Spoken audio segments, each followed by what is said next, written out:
একটা দল, একটা দল বললে ভুল হবে, তারা সম্মিলিত ঐক্যজোট। তারা সবসময় হচ্ছে মেসির পেনাল্টি নিয়ে কথা বলে।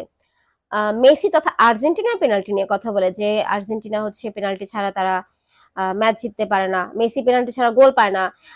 আর্জেন্টিনা নাকি হচ্ছে পেনাল্টি ছাড়া বিশ্বকাপও পাইতো না, সেটাও নাকি পেনাল্টির সবটাই অবদান, সবকিছু সেট আপ করা। ইভেন ফিফা সভাপতি তিনিও নাকি এই সেট আপের অংশ, তিনি সব সেট করে দেন যে মেসি পেনাল্টি পাবে, অন্য দল কেমনে ফাউল করবে সেটাও নাকি তিনি ঠিক করে দেন।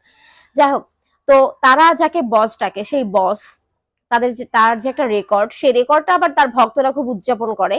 রেকর্ডটা হচ্ছে যে রোনালদো 5টা ভিন্ন বিশ্বকাপে গোল পাইছে, এবং এই যে 5টা ভিন্ন বিশ্বকাপে গোল পাওয়া, সেটা হচ্ছে গত বিশ্বকাপে হচ্ছে সে পেনাল্টির মাধ্যমে গোল পাইছে, এবং এটা তাদের ভক্তদের কোনো সমস্যা নেই, এটাও গোল হিসেবে তারা কাউন্ট করে, কোনোভাবে তারা পেনাল্টি হিসেবে কাউন্ট করে না।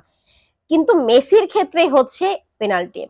তাদের বস 2021 সালের পর থেকে পেনাল্টি ছাড়া কোনো মেজর টুর্নামেন্টে, মেজর টুর্নামেন্ট বলতে ইউরো কিংবা হচ্ছে বিশ্বকাপের আসর, এখানে হচ্ছে মেজর টুর্নামেন্টে তিনি হচ্ছেন পেনাল্টি ছাড়া কোনো গোল পান নাই।